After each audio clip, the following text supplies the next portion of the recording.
Olá, eu sou o Rui Miguel Tovar, estou no 00.pt para o Destino Saudade.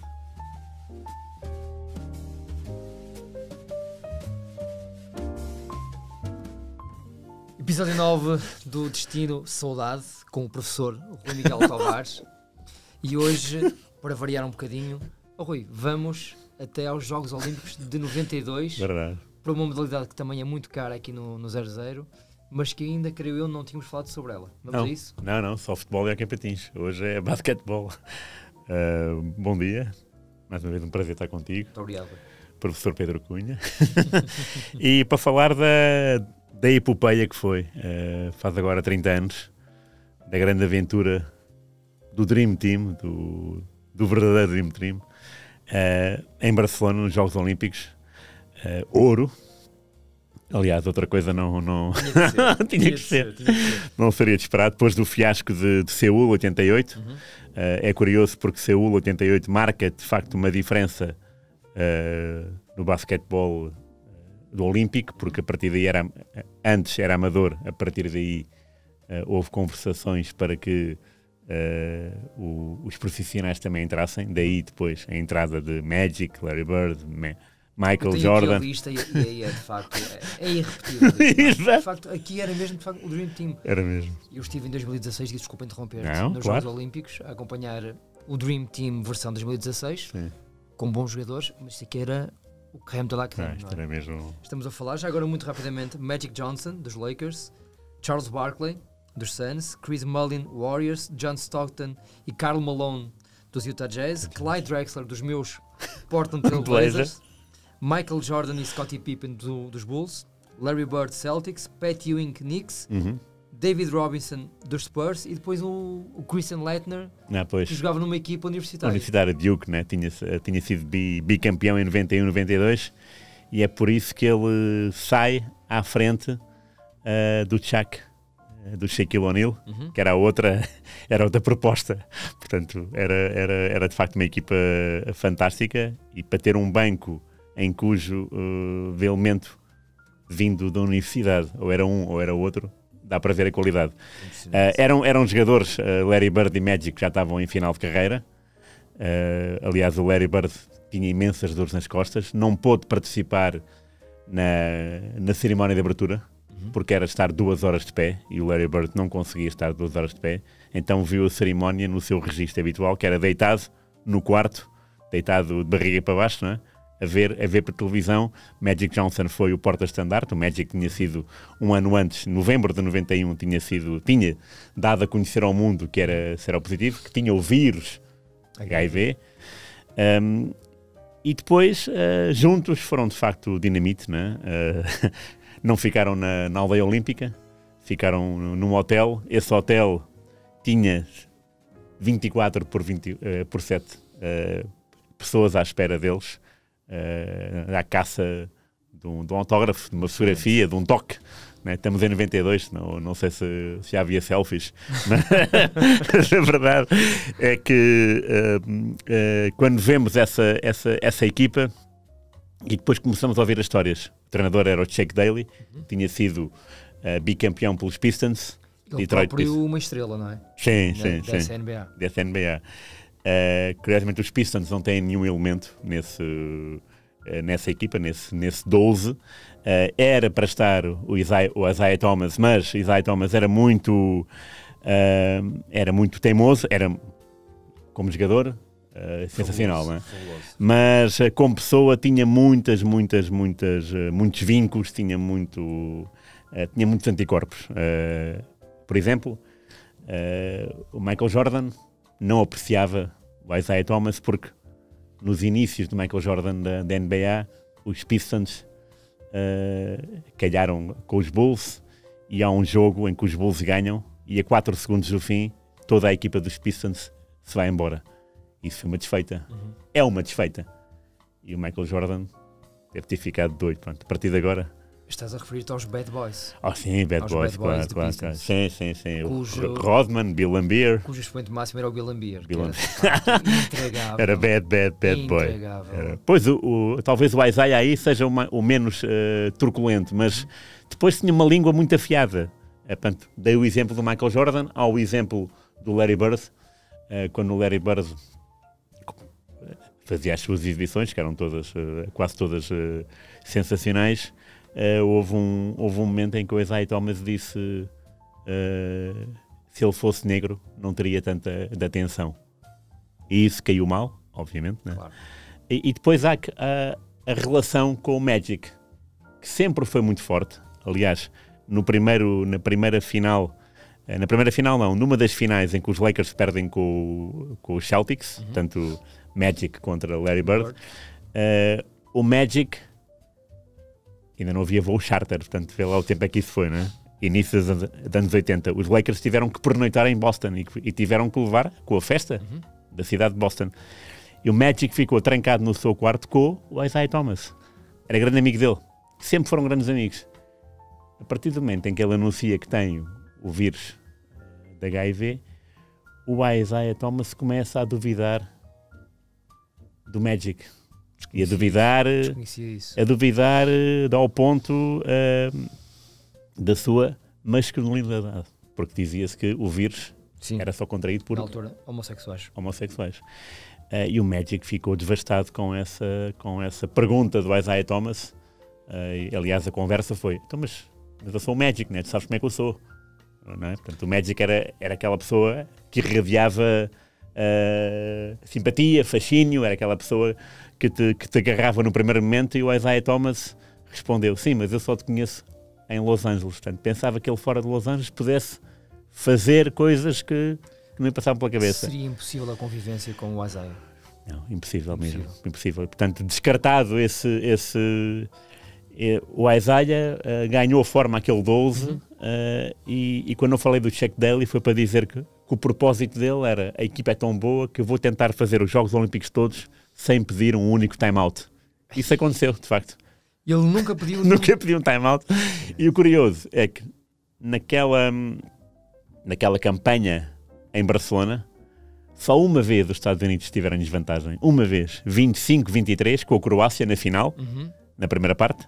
25-23 e foi desbloqueado com o sexto do Charles Barkley, que por acaso, ou não, foi de facto o jogador com melhores resultados, ou seja, o homem com a melhor média de pontos nesses Jogos Olímpicos. O que também diz bem, nós às vezes pensamos, e Larry Bird, Magic, Michael, não, foi Charles Barkley. Não seria a minha primeira opção, confesso, apesar de jogava muito. Sim, claro que sim, jogava imenso. Charles Barkley. Sim, jogava imenso. E era muito. Gostava muito de se meter. E gostava muito de se meter com as pessoas.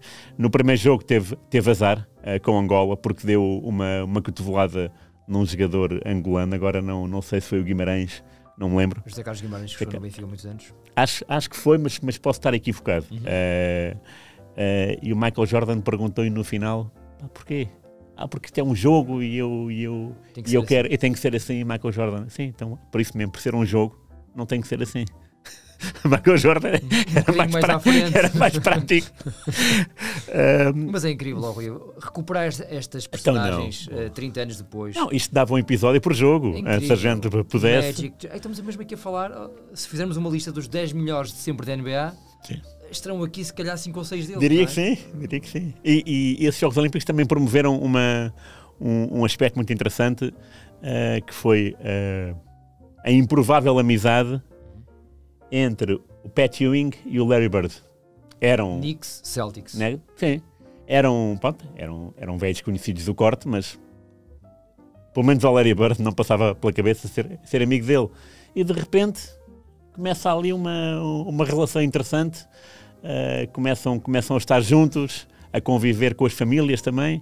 E essa relação dura até hoje. Mas começou, não diria em Barcelona, porque antes eles tiveram ainda um training camp nos Estados Unidos e depois tiveram ainda uma semana, penso eu, no Mónaco, em que conviveram com o Príncipe Alberto, tiveram a jantar, tiveram a jogar também e tiveram horas no casino. Aliás, os jornalistas que acompanhavam da par e passo esse Dream Team dentro do tal hotel, em que o acesso era muito restrito, mas os jornalistas tinham que ser deuses para os jogadores, e havia. E ainda hoje há, mas na altura, como não havia tanta informação também, não é? Não havia redes sociais, portanto era mais fácil.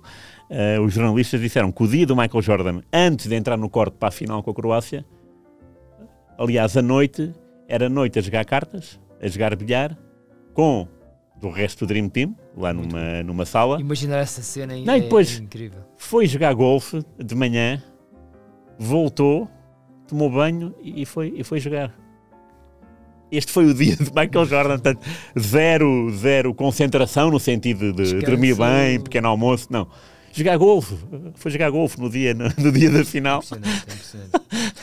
O documentário não só sobre o Jordan, mas principalmente do Jordan, do Last Dance, é fabuloso. Sim. Há também agora uma série sobre o Magic e os Lakers noutra plataforma de streaming. Já soube, não vi, sim, já me disseram. Episódios para já. Muito engraçado.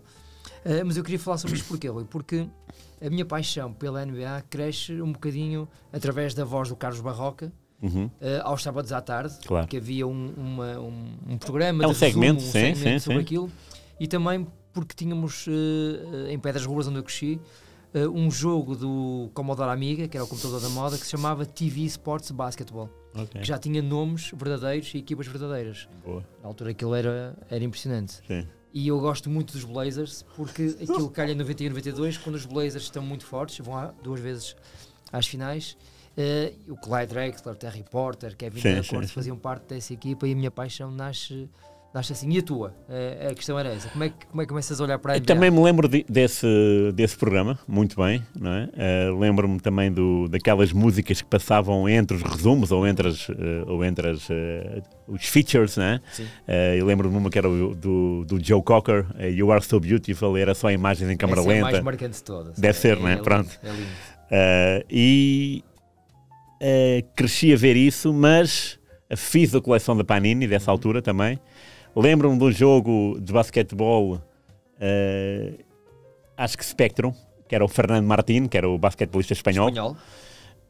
E depois lembro-me de agarrar a NBA um pouco mais tarde, em 98. Eu lembro-me desse verão, porque bateu com o verão do Mundial de França. E eu estava mais preocupado em ver os jogos Bulls contra Jazz do que... Estava mais preocupado, não. Estava mais irrequieto e mais...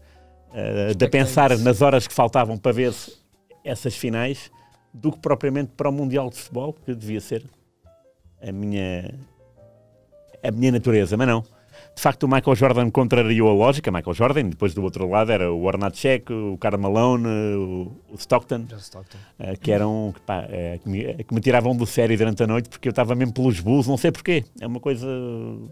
Não tem explicação. São a tua equipa, o teu franchising da... Era. Tipo, agora não li nenhuma. E às vezes vejo, e os Bulls estão em último, ou estão em quinto, não me aquece, nem me arrefece. Mas naquele verão eu estava mesmo a puxar pelos Bulls, sobretudo pelo Jordan. Não sei se foi o último anel dele, não sei se em 98.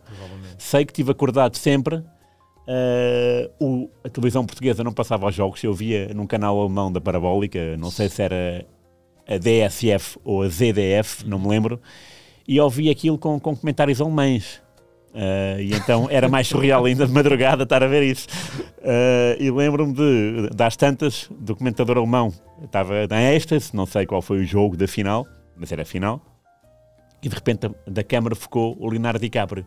Em 98, não sei se já tinha feito o Titanic ou não, pronto, mas já era uma figura conceituada. É 97 o Titanic, portanto. Pronto, então, e de repente, bem, a voz do alemão, Leonardo DiCaprio, passou-se com o Leonardo DiCaprio. Eu tenho esse som gravado na minha cabeça, se calhar porque estava a dormitar no sofá, e de repente, Leonardo, e eu acordei, e aí sim retomei o jogo. Mas tem essa 2 fases. Depois, já neste século, em 2010 e 2011, em Los Angeles e Boston, tive a sorte de ir com amigos meus, primeiro com o Rui Pedro Silva e depois com o Rui Pedro Silva e com o Rui Catalão, ir ver jogos da NBA lá, nos Estados Unidos. Portanto, vi Lakers e Clippers em Los Angeles. Lakers, Clippers, ok. Vi Lakers e Clippers. Por acaso também vi Lakers contra Clippers. Também viste o derby? Também vi, exatamente. Com o Kobe Bryant. E depois, no ano seguinte, vimos o Celtics com... que eu pus a alcunha do Príncipe Etíope, que era o Kevin Garnett. Bem, que eu fiquei fascinado com ele. Que era o trio. Timberwolves. Exatamente, sim. Que era o trio dos Celtics, quem era? O Ray Allen, não. Ray Allen, o Garnett. Ray Allen mais lançador, o Garnett. E havia mais um que era espetacular, mas eu agora falho a minha memória, porque lá está. Igor Gonçalves, que ele já tinha essa resposta na ponta da língua, de certeza. Mas eu lembro para te ver o Kevin Garnett e ficar... Isto não é normal. Se me perguntasses Celtics anos 80, respondia-te Bird, McHale, Parrish. E Parrish, claro, sim. Era mais claro. fácil. Aí já não se via tanto NBA. Mas lembro-me para te ficar encantado com o Kevin Garnett e depois ainda cheguei a ver um jogo em Nova York, no Madison Square Garden, em que a ideia era irmos ver beisebol, os Yankees, mas chovia a potes, o jogo foi cancelado, porque o beisebol quando chove é cancelado e é para o dia seguinte, ou é para horas depois. Nesse caso foi para o dia seguinte. Fomos a correr de metro para o Madison Square Garden, bilhetes na Candonga, claro, e fomos ver... Nem quero saber quanto pagaste. Não me lembro. Não, nem me lembro. Knicks Bulls, uma exibição espetacular do Derrick Rose, né? Que era o número 1 ou o número 0, não me lembro. Ele tinha assim um número carismático 1 ou 0. E lembro que no dia seguinte, já em Boston, fui ao Cheers, aquele bar. Fui mesmo. E lá de manhã, a beber a cerveja, e eu não sou assim, atenção. No sítio do Norme, onde se citava o Norme. Aquilo não era... Aquilo decepcionou-me, sim. Não era mesmo, sim. Não era aquilo. Não era aquele balcão. Nada. O Ted Danson. Nada. E o Woody Harrelson. Nada. E a Chrissy Allen, nada. Era um sítio mais apagado, mais sombrio. E vi, acho eu, na ESPN, num telão gigante, as 10 melhores jogadas da noite anterior. 4 ou 5 era do Derrick Rose, que de facto fez uma exibição brutal. Portanto, as minhas memórias da NBA são essas. Têm 3 fases. Tem a tua primeira, depois tem os Bulls em 98 e depois tem ver ao vivo. É um desporto que me fascina porque a NBA é um desporto diferente de basquetebol. Sim. E notou-se aí nos Jogos Olímpicos. Bastante. Porque de facto havia seleções bastante boas, como a Croácia.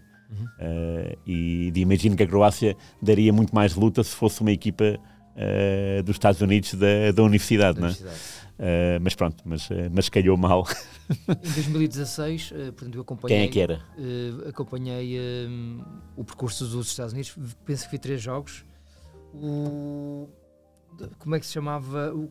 O jogador que eu mais gostei de ver foi o Carmelo Anthony. Carmelo Anthony, que agora jogou nos Blazers, agora não me recordo onde é que ele está. Ele fez. Ele estava aparentemente limitado fisicamente, dizia-se na altura, mas não em campo não passava essa imagem. Era de facto um jogador especial. Pois é isso. A NBA tem imensas histórias de pessoas de jogadores que estão doentes, problemas físicos que no futebol seria um drama, não é? É aquela coisa. Seria manchete, vai estar ausente do jogo amanhã. Não, eles jogavam e marcavam. Como nós preparamos isto muito bem, eu estou-me a lembrar agora dos jogadores Kevin Durant, Kyrie Irving, estão a ver agora à cabeça. Mas o Carmelo Anthony na altura foi de facto o que eu mais gostei, porque eu acho que já se falava que ele ia para os Blazers e então também estava mais atento por causa disso. Sim. Só mesmo para acabar este primeiro segmento do Great Scout, ia-te perguntar dos pavilhões onde estiveste, da NBA, qual foi aquele que mais gostaste de conhecer, de viver no fundo? Isso tem que ser os dos Celtics, porque do Celtics eu pude ficar mesmo cá, atrás de um cesto, portanto, junto ao relevado. Lakers foi sempre cá em cima, Lakers e Clippers, portanto, jornalista. Madison Square Garden, Biantes em Candonga, foram para o terceiro anel, muito longe. Até tenho uma história engraçada, porque eu estava tão cansado da viagem que adormeci a meio do jogo. E às tantas do meu amigo acordou-me e eu já com os olhos assim meio com remelas, né? Tipo olhei, muito ao longe, tipo olhei e estava uma pessoa a entrar no corte e eu perguntei ao Rui Pedro Silva, quem é aquela velhinha? E o Rui Pedro Silva, é o Spike Lee. Era o Spike Lee que estava a entrar a barafustar com o árbitro. Eu jogava que era uma velhinha, portanto, estás a ver. Era mesmo longe, eu também vejo mal, mas era mesmo longe, era mesmo cá em cima, mesmo assim deu para ver o recorde técnico do Derrick Rose. Spike Lee é um fanático dos Knicks. Dos Knicks, sim. Tal como o Jack Nicholson é um fanático dos Lakers. Os Lakers, são claro. Assim, duas personagens de cinema que eu assisto sim, claro, eu também. Aliás, e quando vimos o segmento do tal da RTP2 com o Barroca, o Jack Nicholson até aparecia às vezes, Sim. aquelas imagens, Sim.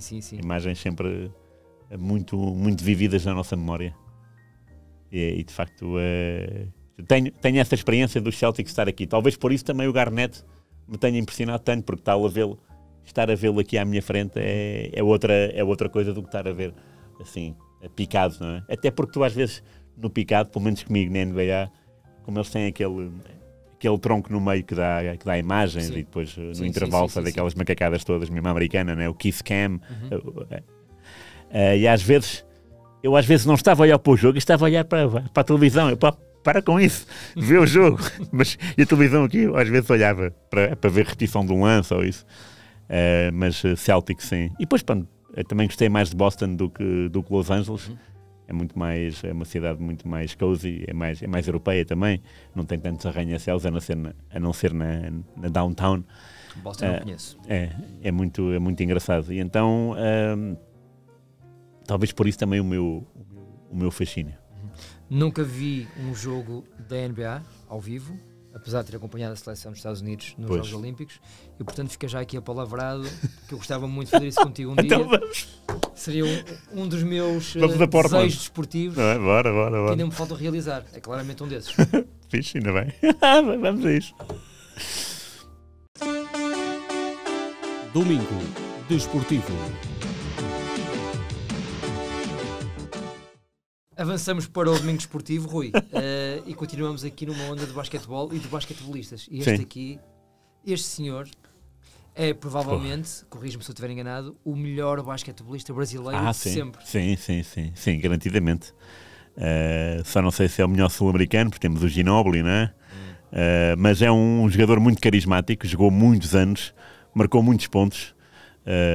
No Brasil é conhecido como Mamão Santa. É um jogador também que começou muito cedo, acabou muito tarde. Isso também dá para depois para encarrilar uma série de jogos e pontos. Já dissemos o nome dele? Não sei, Oscar Schmidt. Oscar Schmidt. Espetacular. Quando se vê falar na televisão, eu nunca tive o prazer de estar com ele, nota-se carisma, percebe-se que é um homem diferente, que sabe comunicar e sabia jogar basquetebol nas horas. Estabeleceu nos Jogos Olímpicos anteriores, em Seul, 88, estabeleceu o recorde de pontos olímpico, que ainda hoje está em vigor, 55 pontos com a Espanha. O Brasil perdeu esse jogo, a Espanha ficou em segundo lugar, o Brasil ficou em terceiro, e ele foi o melhor marcador dos Jogos dos Jogos Olímpicos, né? Em 88, em 92, portanto com o Dream Team. Mesmo em 92? Mesmo em 92, e não sei se foi 84 ou 96, porque ele fez 5 Jogos Olímpicos, pertence a essa, há 3 jogadores só, ele é um deles, 5 Jogos Olímpicos, e é um personagem interessante porque tem muitas histórias. Ele, lá está, era um jogador irrepetível, como há muitos. No Brasil não é assim tanto, porque o Brasil não tem assim tanta queda para o basquetebol, mas ainda apareceu este fenómeno chamado Oscar Schmidt, e ele pôde ir para a NBA, mas se fosse, perdia o estatuto de amador e não representava mais a seleção brasileira. Então ele não quis ir, rejeitou, e também rejeitou porque na NBA ele ia correr, ele diz mesmo, porque o sistema da NBA era um tipo de basquetebol, e não estou a falar da beleza, estou a falar mesmo da tática, das regras do basquetebol. Da NBA era uma coisa, do resto do mundo é outra. E ele iria correr muito mais, e então ele achou por bem ficar, salvaguardar a cidadania brasileira no sentido de continuar a jogar pela seleção. E eu, quando revi a história dele, por escrito, fiquei fascinado, porque aquilo são só momentos importantes. É só bateu o recorde de pontos, fez isto, fez aquilo, jogou em Itália. É isso que te ia perguntar. Ele jogou na Europa, sobretudo? Jogou na Europa, sim, jogou em Itália. Houve um ano que teve média de pontos num campeonato de 44 pontos média por jogo, 44, média. É impressionante, não é? É impressionante. E é dos poucos jogadores no mundo, e agora do mundo tenho sempre que pôr um parênteses fora a NBA, com mais de 40 mil pontos. Será? Isso é muito, não é? 40 mil pontos deve ser. É muita coisa, mas sinceramente... Pronto. Ele conseguiu atingir, ele conseguiu passar essa fasquia, barreira. que é uma coisa, não sei qual é que é a média final, tem a ver com os jogos, claro, e é um apontamento interessante do basquetebol e também dos americanos, que é estabelecer a média. Eu acho muito interessante isso. Não é só o total, porque se tu jogas muitos mais anos, é natural que tenhas mais golos do que qualquer jogador dos anos 60 ou 70 Sim. que não jogava tanto, não é? A média diz muita coisa também. Não só a quantidade, mas sim perceber o número de jogos com o número de golos. E o Oscar Smith, nesse aspecto, era de facto um furacão. O Brasil jogou com os Estados Unidos e o Oscar Smith tem uma história, claro. Ele queria levar uma máquina fotográfica para o banco e teve todo o dia a planear isso. Era um costume nesses Jogos Olímpicos, todos os jogadores levavam máquina fotográfica para tirar depois do jogo, portanto não havia rivalidade. Aquilo que os Estados Unidos para eles era um treino, não é? Para os adversários era uma alegria, para os americanos era um treino. E o Oscar Smith, depois à última hora, cortou-se, não quis levar a máquina, achou que não era assim tão profissional. Não era profissional para levar. Contentava-se em jogar com ele, e o ídolo era o Larry Bird. Portanto, ficou fascinado pelo facto de poder conviver no mesmo corte com o Larry Bird, que lá está, é daquelas. Se recuarmos 30 anos, vamos perceber que isso era um sonho impossível para muitos europeus, porque o basquetebol abriu portas aos estrangeiros muito tarde. Não é um acontecimento sempre. E, portanto, imagina o que é jogares imensos anos e de repente poder estar num corte com aquela equipa, com o teu ídolo, no caso era o Larry Bird, que de facto não jogou muitos minutos Larry Bird, não jogou muitos minutos, mas fez a diferença em alguns jogos, porque ele era um triplista. Claro, então não é? Do basquetebol. Sim. E mudou a face, e juntamente com o Magic, ajudaram a mudar a NBA, que a NBA no final dos anos 70 estava decrépita, era só basquetelistas a morrer, de overdose, drogas. Nessa série que eu há um pouco falava sobre os Lakers e o Magic, explica muito bem É? essa transição do mundo decrépito, um bocadinho pesado, negro até dos anos 70 para a era dourada da NBA. Só para veres, a final da NBA de 80 não foi transmitida em direto. É possível. A final da NBA não havia ninguém que quisesse pagar. Como é que é possível? De 80, não estamos a falar. Não estamos a falar assim há tanto tempo, não é? De 80. Rui, conheces muito bem o Brasil, só mesmo para acabar o nosso programa de hoje. De que forma é que o país olha e trata o Oscar Schmidt hoje em dia?